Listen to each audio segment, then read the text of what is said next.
दोस्तों, अब सब लोगों को पता ही होगा कि इंडियन एयरफोर्स की तरफ से कुछ महीने पहले मीडियम ट्रांसपोर्ट एयरक्राफ्ट या फिर कहे तो MTA नाम से एक नया टेंडर को जारी किया गया था। अब दोस्तों, इस टेंडर के अंतर्गत असल में इंडियन एयरफोर्स एक ट्रांसपोर्ट एयरक्राफ्ट चाहता है जो कि एयरफोर्स के कई तरीके के रिक्वायरमेंटों को पूरा करने के लिए होगा और साथ ही साथ एयरफोर्स के मॉडर्नाइजेशन के लिए भी होगा। अब दोस्तों, इस टेंडर के अंतर्गत असल में इंडियन एयरफोर्स के द्वारा 40, 60 या 80 के संख्या में एयरक्राफ्टों को खरीदा जाना है और रिपोर्ट के मुताबिक टेंडर को लेके कई सारे कंपनियों के द्वारा अपने अपने एयरक्राफ्टों का ऑफर अब तक किया जा चुका है। और दोस्तों, ऐसे कंपनी में ब्राजील के कंपनी एम्बेरियर भी शामिल है और रिपोर्टों में दावा किया जा रहा है कि एम्बेरियर के द्वारा भारत के सामने अपने C390 मिलेनियम एयरक्राफ्टों का ऑफर रखा गया है जो कि एक मीडियम वेट के ट्रांसपोर्ट एयरक्राफ्टों के साथ साथ एक ऐसा एयरक्राफ्ट है जिसे कई सारे रोल में इस्तेमाल किया जा सकता है। और दोस्तों, हाल ही में ही ब्राजीलियन कंपनी एम्बेरियर की तरफ से ये साफ कर दिया गया है कि कंपनी भारत में इन एयरक्राफ्टों को निर्माण करने के लिए प्रस्तुत है और एयरफोर्स के द्वारा कितने एयरक्राफ्टों को खरीदा जाएगा उसी के ऊपर ही डिपेंड करता है कि इन एयरक्राफ्टों के असेंबली लाइन भारत में किस तरीके का होगा।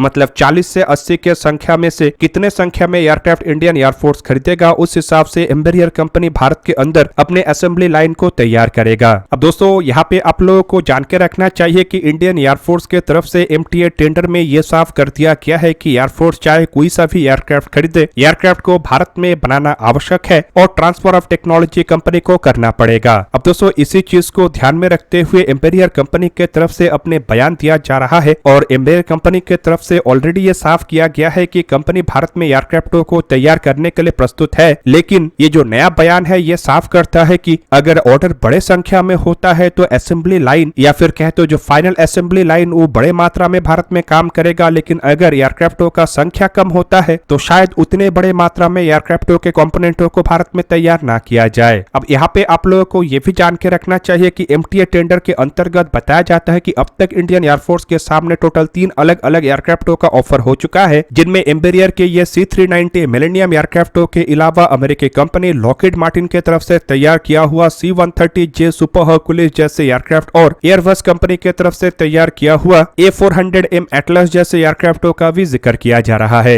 जबकि कुछ अनकन्फर्म रिपोर्ट में कुछ अन्य एयरक्राफ्टों का भी जिक्र हो रहा है, जिनमें रशियन प्लेटफॉर्म से शुरू करके जापान के मित्सुबिशी C2 जैसे एयरक्राफ्टों का भी जिक्र है। हालांकि दोस्तों, इन तीनों एयरक्राफ्ट मतलब C390 millennium, C-130J super Hercules और A400M एटलस को देखा जाए तो रिपोर्ट के मुताबिक तीनों ही कंपनी भारत के शर्तों को मतलब ट्रांसफर ऑफ टेक्नोलॉजी और मेक इन इंडिया इनिशिएटिव के शर्तों को काफी हद तक मानने के लिए तैयार है। हालांकि दोस्तों, मिलेनियम एयरक्राफ्टों को लेकर एम्बेरियर कंपनी को उतने अधिक बेनिफिट नहीं है जितना अधिक बेनिफिट की लॉकहीड मार्टिन को अपने C-130J और एयरबस कंपनी को अपने A400M एयरक्राफ्टों को लेके है। अब C-130J एयरक्राफ्टों को देखा जाए तो ऑलरेडी इंडियन एयरफोर्स के तरफ से ऐसे एयरक्राफ्टों का उपयोग किया जा रहा है और एयरफोर्स करीब करीब 12 ऐसे एयरक्राफ्टों को करीब करीब 1.5 से 2 दशक से इस्तेमाल कर रहा है। जबकि A400M एयरक्राफ्ट इंडियन एयरफोर्स इस्तेमाल तो नहीं करता है, लेकिन करेंटली एयरबस कंपनी के C295 जैसे ट्रांसपोर्ट एयरक्राफ्टों का निर्माण भारत में हो रहा है और ये निर्माण का काम एयरबस और टाटा एडवांस सिस्टम्स लिमिटेड के द्वारा ज्वाइंटली अंजाम दिया जा रहा है।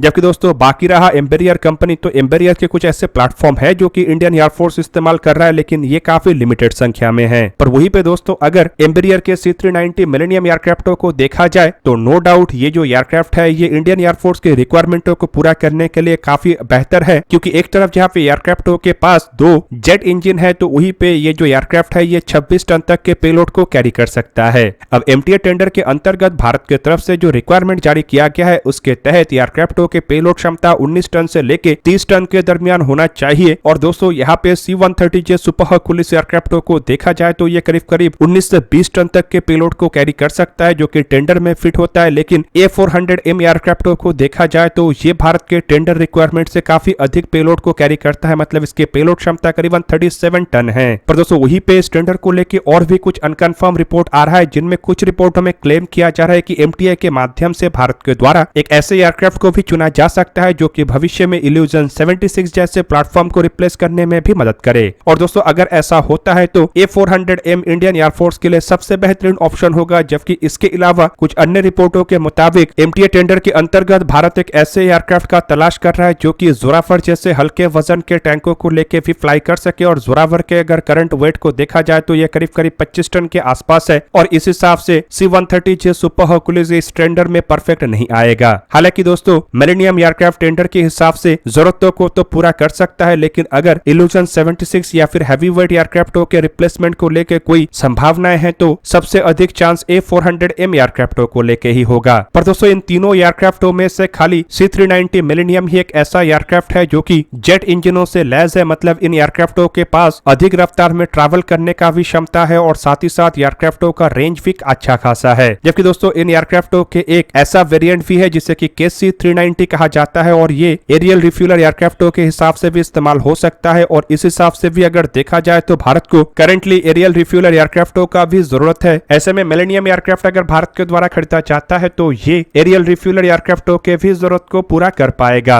अब दोस्तों चलिए थोड़ा जानते हैं C390 मिलेनियम एयरक्राफ्ट के बारे में डिटेल में। बेसिकली दोस्तों ये एक मिड साइज के मिलिट्री ट्रांसपोर्ट और एरियल रिफ्यूलर एयरक्राफ्ट है जिसे कि ब्राजीलियन कंपनी एम्ब्रियर की तरफ से निर्माण किया गया है। और इन एयरक्राफ्टों का जो फर्स्ट फ्लाइट है वो साल 2015 में हुआ था और साल 2019 में इसे इंट्रोड्यूस किया गया। करंटली इन एयरक्राफ्टों को ब्राजील के द्वारा इस बड़े मात्रा में इस्तेमाल किया जाता है, जबकि ब्राजील के अलावा हंगरी और पोर्तुगल भी ऐसे एक एयरक्राफ्ट का उपयोग कर रहा है। और रिपोर्ट के मुताबिक हंगरी के द्वारा 2 जबकि पोर्तुगल की तरफ से करीबन 5 एयरक्राफ्टों का ऑर्डर प्लेस किया गया है। इसके अलावा बताया यह भी जा रहा है कि ऑस्ट्रिया के द्वारा 4, चेक रिपब्लिक की तरफ से 2 एयरक्राफ्टों को खरीदने को लेकर ऑर्डर प्लेस किया गया है। जबकि इसके अलावा साउथ कोरिया भी 3 एयरक्राफ्टों को खरीदने को लेकर ऑर्डर प्लेस किया है और स्वीडन की तरफ से भी ऐसे 4 एयरक्राफ्टों को खरीदने को लेकर ऑर्डर प्लेस किया गया है। जबकि दोस्तों बताया यह भी जा रहा है कि नीदरलैंड की तरफ से भी ऐसे एयरक्राफ्टों को खरीदने को लेकर चयन किया गया है। हालांकि नीदरलैंड का जो ऑर्डर है ये कंफर्म हुआ है कि नहीं अभी तक पता नहीं, लेकिन बताया जाता है कि नीदरलैंड करीबन ऐसे 5 एयरक्राफ्टों को खरीदना चाहता है। अब जो C390 मिलेनियम एयरक्राफ्टों को ऑपरेट करने के लिए टोटल 3 क्रू मेंबर का आवश्यकता होता है, जिनमें 2 पायलट और 1 लोडर मास्टर होते हैं। एयरक्राफ्ट की कैपेसिटी करीब 26,000 किलोग्राम या फिर 80 ट्रूप्स का है, या फिर ये एयरक्राफ्ट 74 स्ट्रेचर्स और 8 अटेंडेंट्स को कैरी कर सकता है। एयरक्राफ्टों के पास 66 पैराट्रूपर्स को भी कैरी करने का क्षमता है। एयरक्राफ्ट के अगर आकार को देखा जाए तो ये 35.2 मीटर लंबा मतलब 115 फीट 6 इंच लंबा और उसका विंग स्पैन 35.05 मीटर मतलब 115 फीट है।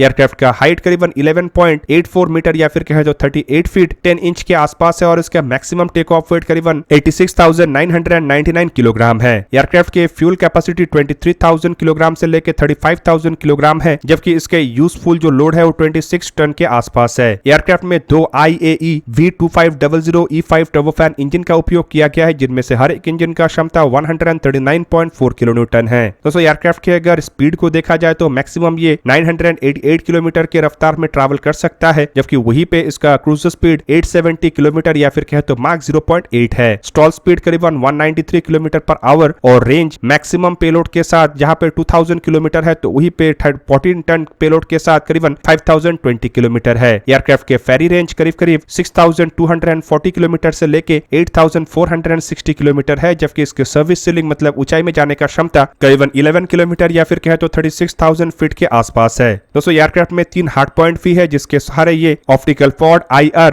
राफेल, लाइटनिंग पॉड और IFR जैसे सिस्टम्स को कैरी करता है। जबकि दोस्तों इसके अलावा इस पॉड में कुछ अन्य सिस्टम जैसे कि chaff flare, detectional infrared counter measure system, in flight refuelling system जैसे इक्विपमेंटों को कैरी किया जा सकता है। हालांकि इसके अलावा कुछ कंडीशन में एयरक्राफ्टों के द्वारा काउंटर मेजर सिस्टम्स के साथ साथ ड्रॉप टैंक को भी कैरी किया जाता है। दोस्तों आप लोगों को क्या लगता है कि इन एयरक्राफ्टों को क्या भारत के द्वारा खरीदा जा सकता है या फिर भारत किसी अन्य एयरक्राफ्ट का चयन करेगा? कमेंट करके अपनी राय अवश्य दीजिए। दोस्तों आज के इस वीडियो को यहीं पे करते समाप्त, किसी और एक दिन किसी और एक वीडियो में मिलेंगे। तब तक के लिए जय हिंद, वंदे मातरम।